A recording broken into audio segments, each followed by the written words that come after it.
Welcome to Serve, Supply, Strengthen, a podcast developed to help churches reach their community with the gospel of Jesus Christ. We provide tools and resources through our various conversations to be able to help the local church meet that need. We are a ministry of the Upper Ohio Valley Baptist Association, and we welcome you as we dive into today's topic. God bless you, and we hope you enjoy the show. Hello and welcome to Serve, Supply, Strengthen, a podcast that's geared to be able to help the local church reach its community with the gospel of Jesus Christ. My name is Chuck Morrow. I'm really glad that you're taking the time to tune in here today.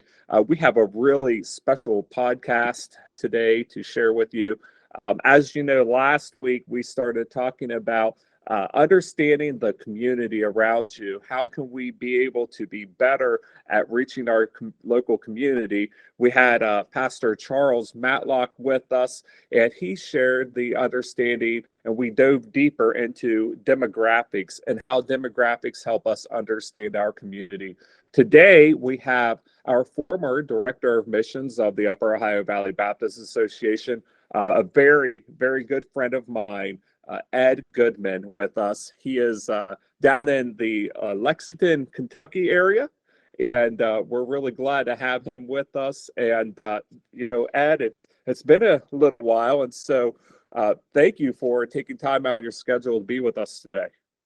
I'm glad to be here, Chuck. Grateful for the invitation. Always enjoy spending time with you, and I dearly love the Upper Ohio Valley Baptist Association, and so I'm grateful for the invitation to be with you today. You know, we were talking about some things over the last couple of weeks. Ed has been a great resource for me to reach out to. We used to do a podcast several years back, and it's amazing how much time has changed and technology has changed since then. So I'm really glad to have this opportunity. It's like we're back in the old building, back on 2nd Street, in that little tiny room where we used to be.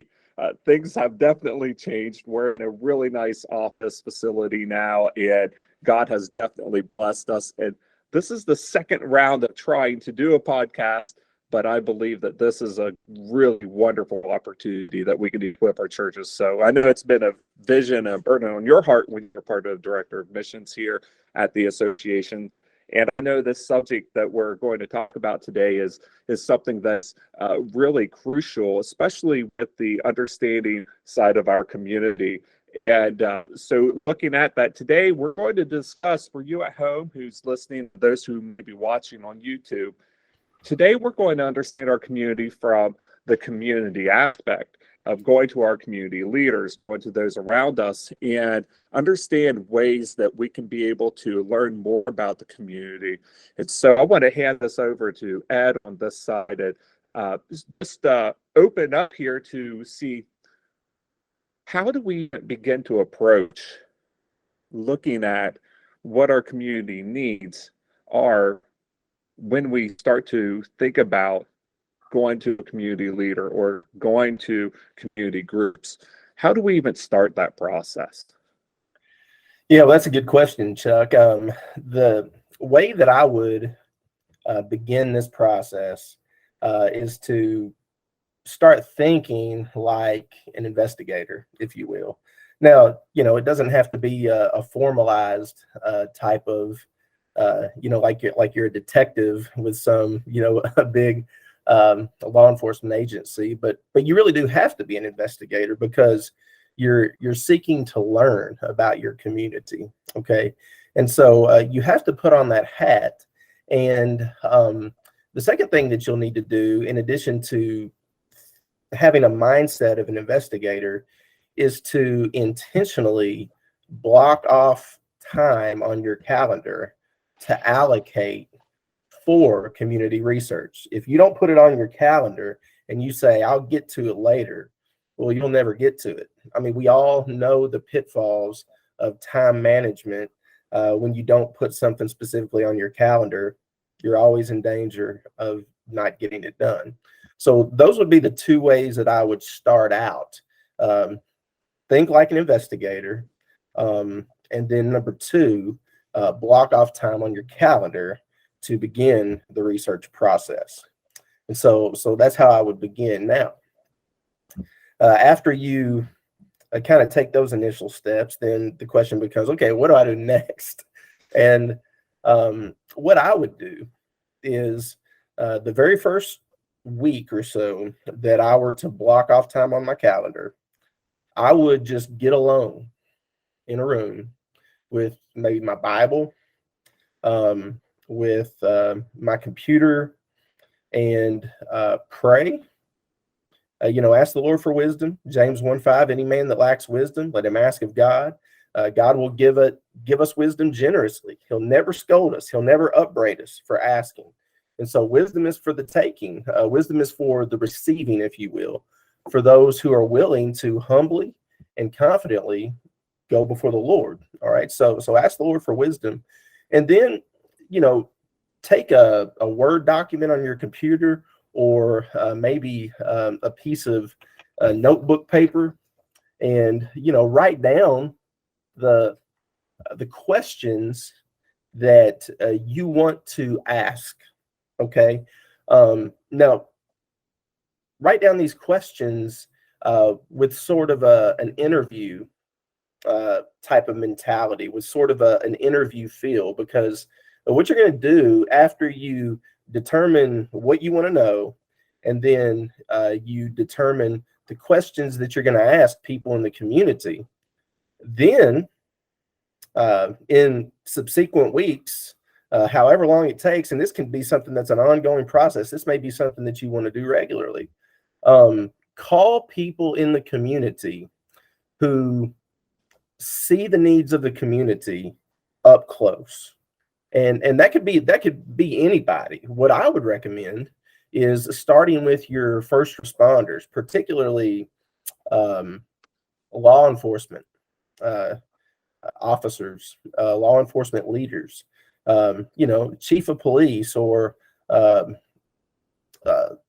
public relations PR person for local city police department, your county sheriff's department. Maybe even, you may have like an FBI branch, or, like a federal type of law enforcement entity, like a ATF or something like that, near you. Talk to the people who are either on the front lines or are leading people who are on the front lines. And then from there, you can go to like college campuses. They have law enforcement entities. They also have people who, just oversee a lot of different things, like student housing and athletic programs and things like that. So, talk to people in the community and determine, call them up, ask them for an appointment, and say, can I come visit you for however long? You may want to take 30 minutes. That may be a little too much. You may not feel comfortable asking somebody for a half an hour. Then see if you can just sit down with them for 10 minutes or 15 minutes. Ask as many questions as you can, but always be sure to respect the time. If you say 15 minutes, when it gets to be about 13 or 14 minutes, you can say, hey, look, I know I asked for 15 minutes. Our time is coming up. I want to be sure to respect your time. Do you need to stop, or are we able to talk for a little bit longer? Let them make that decision. So always respect people's time. In addition to law enforcement entities and first responders like ambulances, EMTs, you may want to talk to community leaders like city council members, mayors, people who, are part of government leadership, because oftentimes they're the ones that have community issues brought to them. You may want to talk to local church leaders, and talk to social service organizations, places like homeless shelters, children's advocacy, community centers. And what you can do is, this is a long process. This is not something that you're going to do overnight.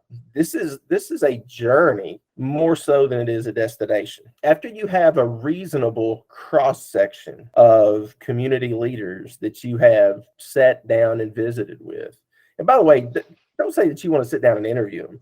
when you call them, say, hey, let's sit down for a visit. I just want to talk to you about some things. Explain, who you are and why you're doing what you're doing. Say, I'm just really trying to learn about the community, and be frank. And oftentimes I find that people, in addition to the fact that they like to talk about themselves, they love the opportunity to give their opinion. And so when you tell them up front, hey, I'm looking for your perspective, I really care about what you have to say, that more often than not will at least give them a positive perspective about considering you before a visit. And so once you have a reasonable cross section, then make a final determination about like what the biggest needs in the community are. Be sure not to spend 3 or 4 weeks talking to 5 to 7 law enforcement individuals and then you make determinations on the basis of that. Write down the answers that people give you so that you can record what they say, but don't make final determinations just on the basis of a limited viewpoint. So, if you've spent time with law enforcement, then, move to government leaders or social service organizations or community centers or things like that. Make sure that you have a reasonable cross section of the community. Well, looking at that, so you hit on something that's really important is the understanding what kind of questions to ask that leader, wherever it is that you're going. What are some questions that you would ask? What are some questions that would come to your mind if, for instance, you were going to law enforcement to ask them so you can be able to understand the community better? Yeah, that's a great question. I can think of 3 things that I think would be ideal to ask anybody from any sector. Number 1, just ask them point blank, on an average day or over the course of an average week or even an average month, what are the biggest problems that you face in your role? Or what are the biggest problems that the community faces from your vantage point? So ask them that. Then I would ask them a couple of other things, because you are trying to determine community needs, right? So you're asking them about their problems. You may also want to ask, about community needs explicitly, or maybe frame it from the standpoint of, what are some of the biggest challenges that the people around here, our neighbors, are dealing with? What do you see, in the course of an average week or an average month? And so you want to, determine needs and, get their perspective on the challenges that people within the community face. But then on the flip side, I think it would also be helpful to maybe give them permission to dream. What are the 2 or 3 biggest wishes that you could have for this community or for the people of this community? If there were no restrictions, like no budgetary restrictions, no time constraints, no, geographic landlocks or, expansion difficulties, whatever the case may be, like give people permission to dream so that they can start thinking in line and you can be invited into their visionary process. That way you're not just, kind of framing it like, I came here to figure out all the things that are wrong with this community, and there's a lot wrong with this community. Also to try to have a positive type of question, maybe even a couple of positive questions in there, so that people can dream. I think that's very helpful. I really like that because it builds the buy-in, because you're trying to build that relationship with that community leader. But Yeah. also, I believe that what happens is this shows that you care about the community as well. And, our community officials, the mayor, the folks who are on the town councils, those who are law enforcement and first responders, they're dedicated in and out every single day.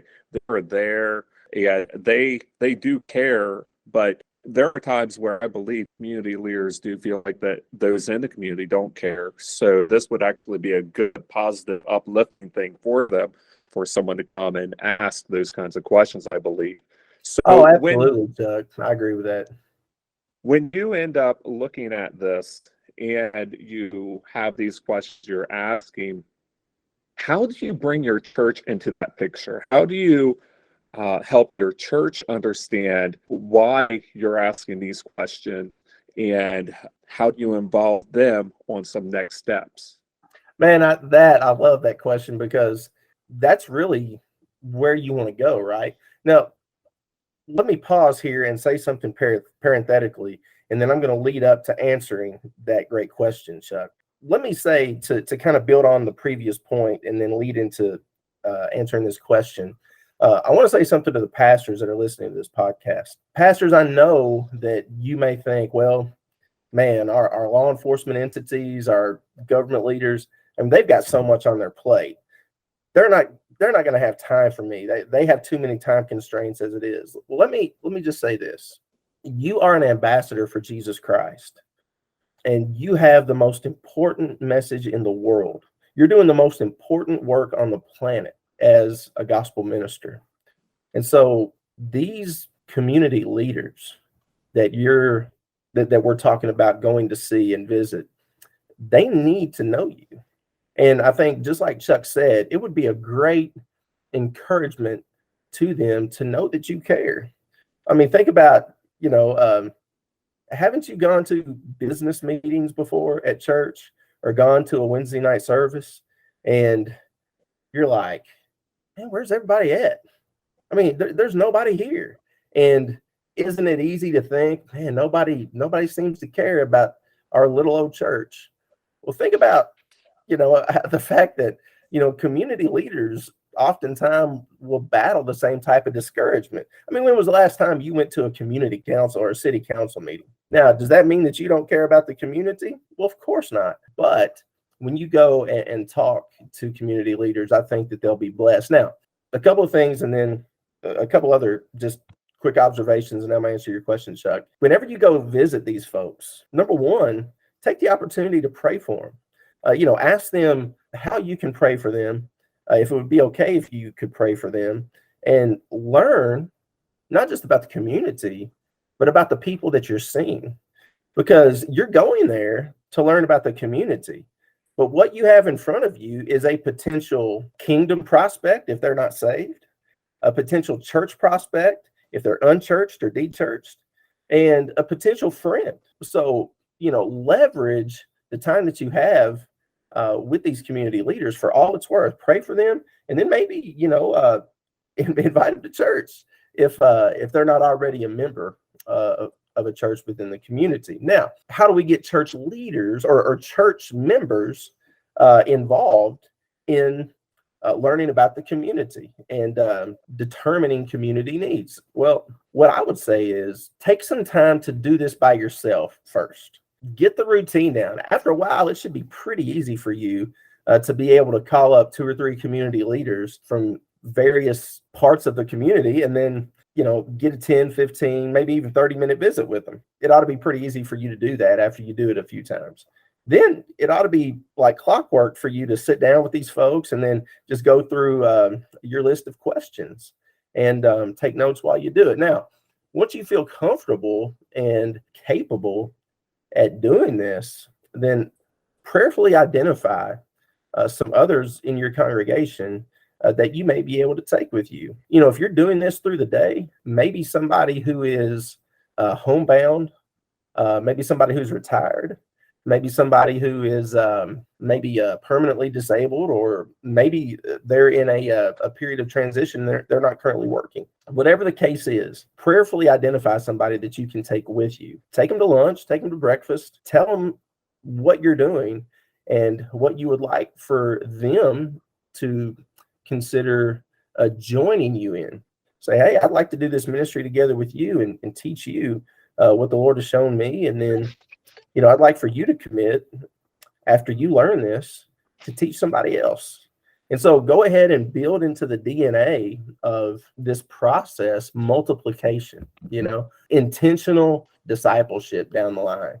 And, if you can do that, then you can use your community visits not only as an opportunity to potentially evangelize a lost person, pray for somebody who needs it, and learn about the community, and maybe even identify a church prospect, but you can also utilize that time to disciple your people and teach them something that's really, this is not rocket science. It just takes thought. It takes intentionality, a little bit of planning. But once you get this down, it's pretty easy to teach other people. And I think it'd be fairly easy for them to teach others as well. And then maybe the last idea to get people involved, Chuck, would be, to everybody who's gone out to visit people within the community, get them together and not just brainstorm, but evaluate and collaborate with the results of your visits, so that you can collaboratively, collectively identify what are the biggest needs in the community, what are the biggest potential ministry opportunities, right? And Mhm. then you can not only communicate that to the church, but you can also maybe peg some people in that group to communicate it to the church. That way people are hearing it from others. And so you're in a sense kind of investing or instilling buy-in and leadership potential within your people. And so, when you've got several people within the congregation who are telling others on a Sunday morning, on a Wednesday night, maybe even on like a social media feed, you could do a social media video on your Facebook page or on your website. Say, hey, here's what we've discovered about about our community, and here are some opportunities.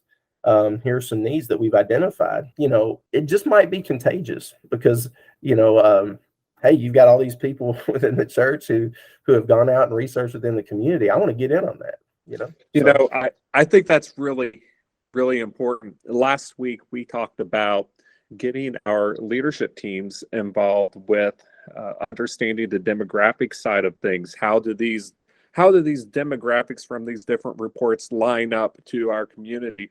But Yeah. then I think we take this another level higher from there is, okay, so we've got the demographic reports. Now Mhm. we have the hands-on, boots on the ground, where we went and we talked to the leaders. Let's see what the comparison is between these reports and talking to these community leaders. And now let's sit down into a room and have a think tank session. Let's Yeah. go ahead and brainstorm. Let's put on a wall on whiteboard and draw out what's going on. Mark these things down and really see. Now, church, what can we do? Where is it that what we believe that God wants us to do? What is it to be able to help reach some of these needs? Granted, you're not going to be able to reach every single need. Every single need you may not be able to reach. But I believe that by doing this, you bring up a good point. You build relationships. You Hmm. know, what is it that you and I have always talked about from the very early onset of our opportunity to work together was discipleship happens in the best context of relationship. Oh, And absolutely. Absolutely. so you have the opportunity to build these relationships with those in the community, which Yeah, is huge. But the other side it of is. it is that the church learns this and they draw closer. Yeah, absolutely. Yeah, there's a couple of things that just jump out at me about that. Pastor, to the pastors and church leaders who are listening to this, please don't be afraid to ask your people to get involved with something. I mean, sometimes we can just kind of take some of the discouragements or a cynicism that can be associated with ministry at times. We could take that, mistakenly take that as, gospel truth. And so, well, if this needs to be done, I'm going to have to be the one that does it. No, no, no, no. Don't forget, you're called to equip the saints for the work of ministry. And so now you learn how to do this ministry, but then start taking people along with you, equip them for the work of ministry, and don't be afraid to ask people, right, to go along with you. If people don't know what you're doing, then there's no way that they can join you in that work. So communicate that you're doing that. Ask them to get involved.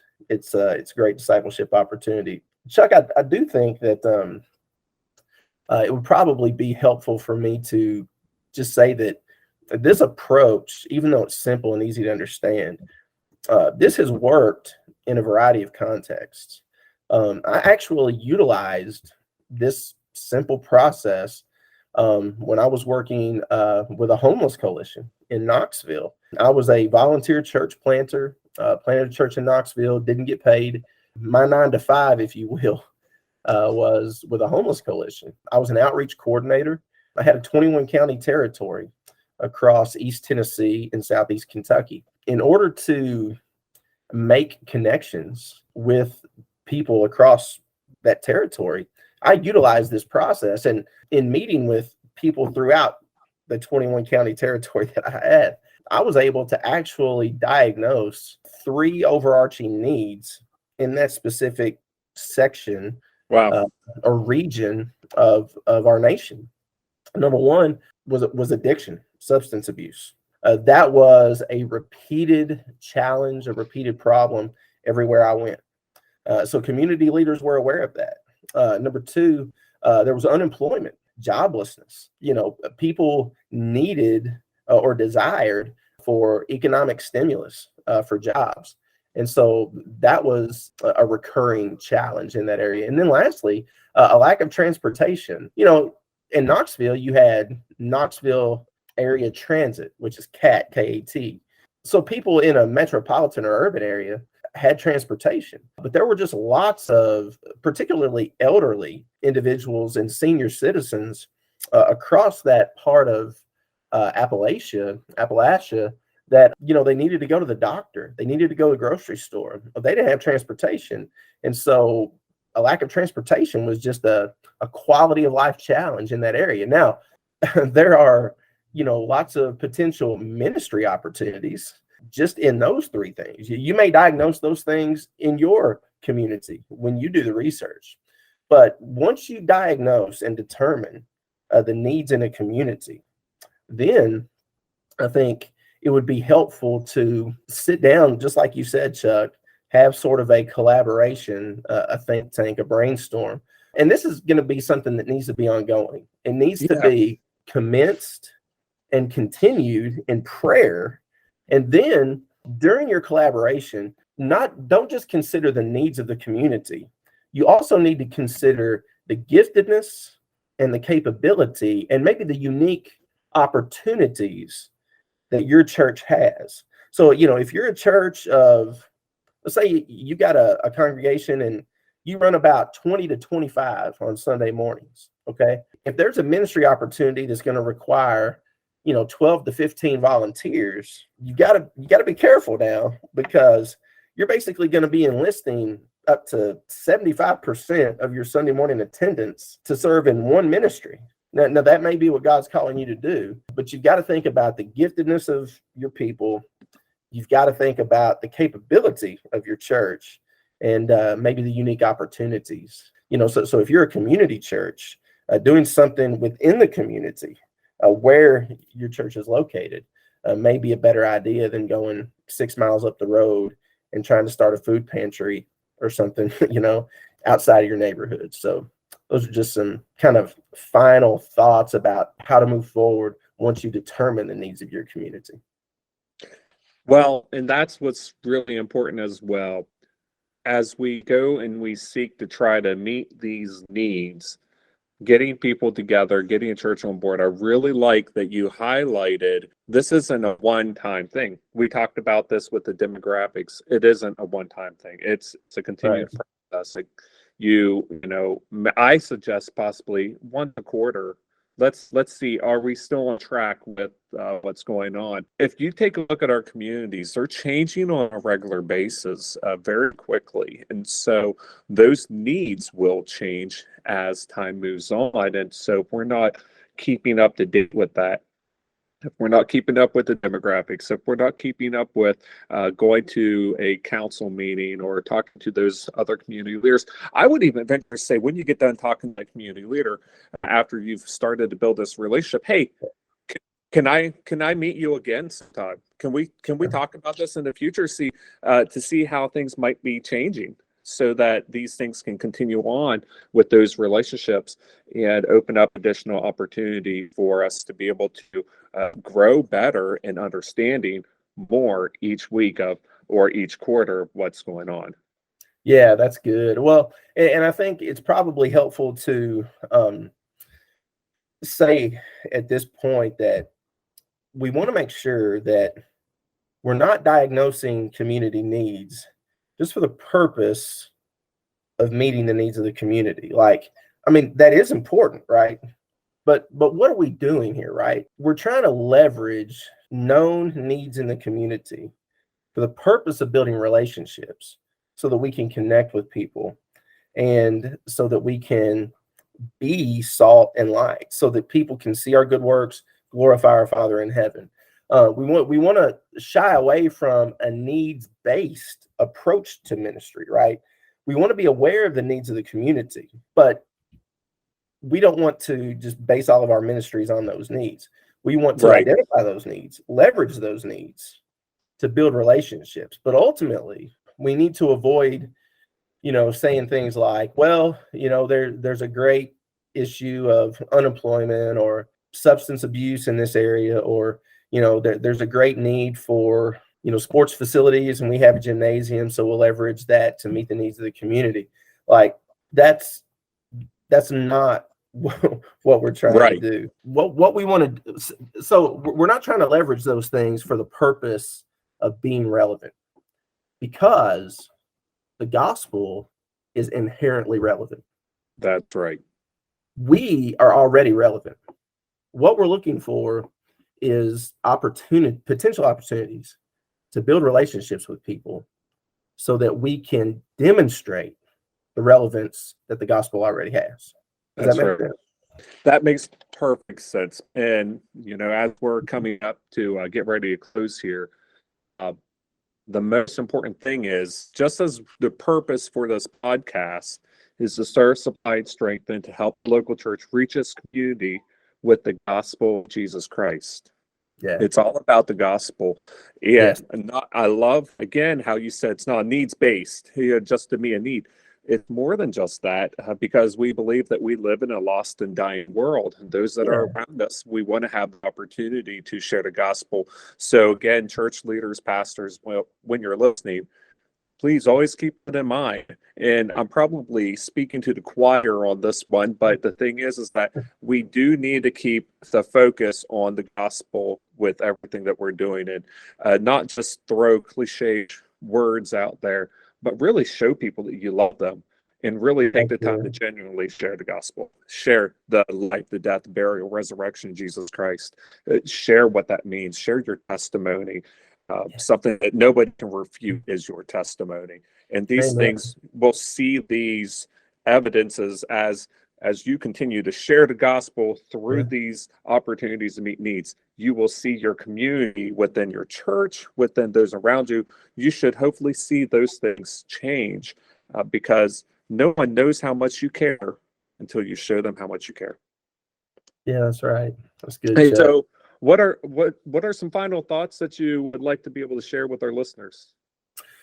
Yeah, as I've said a couple times through our conversation, make sure that prayer is an ongoing aspect of these efforts. And, particularly, on the back end, once you and your church members, church leaders have determined some of the needs that exist within the community, and you get your people together, be sure to let them know that this is, an ongoing process, and that you want to make sure that this is not, like we said earlier, just something to meet the needs of the community and then you go on. Be sure to build in strategic gospel opportunity, specific gospel purpose, specific gospel mission within the DNA of any ministry that you launch or relaunch as a result of your findings. Just for instance, let's say that you find that there are lots of broken homes within your community that have many children, and many of those children, maybe their teachers suspect that they're not getting enough to eat at home. So you say, hey, we believe we could start a food pantry. Well, that's good, because this is a need within the community, right? And I mean, there's nothing that will grip your heart quite like the thought of a child going to bed hungry, right? So that's certainly something that you could leverage to demonstrate the love of Christ. Be sure, however, that if you launch a ministry like that, it doesn't devolve or regress into something where people show up at the appointed time to get their food. They stand in line, they walk through the line, they get their food, They say thank you, and then they go home. I mean, there is so much gospel opportunity that is forfeited in that approach. And unfortunately, lots of food pantries end up that way. If you're going to do something like that, for instance, a food pantry, make sure that every time people come to the pantry or to the church, wherever they pick up their food, that they're engaged relationally, that you know their names, that people can record their names. And you're asking them, not just, okay, what's your name? Where do you live? What's your phone number? Do you have an email address? All this stuff. What's going on? How can we pray for you? How is little Jessica? How is little Johnny? Are they doing okay? How are their grades? Is there anything that we can pray for them about? Anything we can pray for you about? You get to know them. You get to build a relationship. And then make sure that you remind people that the gospel is for them right then and there. Share the gospel with them. Give them a chance to respond to Jesus Christ every time by placing faith in him and determining to follow him for the rest of their lives, or, to recommit their lives to him and become a more faithful follower. So be sure that gospel truth and gospel purpose is interwoven into the ministries that you launch as a result of learning your community needs. Well, Ed, I'm really glad and thankful that you've taken the time today to join us on Serve, Supply, Strengthen. This is just one of the ways. Again, we talked about demographics last week. This week, we're talking about going to our community, to leaders, organizations. Next week, we're going to have Tim Turner from our state convention, and he's going to be sharing the aspect of neighboring. So, I mean, we're looking at a holistic approach when it comes to understanding our community, because everything isn't a one-size-fits-all type deal. And so we have to look at multiple ways of how we can be involved, because it's all about relationship, building these relationships. You mentioned some things about these opportunities, and I just going to say this in closing, that there's a difference here between mercy ministry and gospel ministry. And we can be mercy ministry minded as just helping meet those needs, but if we leave out the gospel, it's not a gospel ministry. We're all about the gospel. We want Christ to be shared, and so keeping at the forefront, as you were saying. So, Ed, thank you so much. Thank you for joining us today. It's just been a joy. I always enjoy speaking with you in our conversation. You may be a few hundred miles away, but it's always great to have technology that we can get together and talk. So thank you so much for your time, brother. Hey, Chuck, I love you. Thankful for the invitation today, and I'm just so proud of how God is using you. I love the association, and I'm grateful for opportunity to have this conversation today. God bless you, brother. God bless you. Hey, and God bless all of you who have been listening. This is Serve, Supply, Strengthen. We'll be back on next week. Please join us. If you like today's episode, like it, share, comment, tell somebody about it, and just be sure to tune back in next week. Until then, God bless. You have been listening to Serve, Supply, Strengthen, a podcast developed to help local churches reach their community with the gospel of Jesus Christ. Feel free to like us, share this podcast, download it, leave a comment to let us know what you think. Serve, Supply, Strengthen is a ministry of the Upper Ohio Valley Baptist Association. You can learn more by going to uovba.org.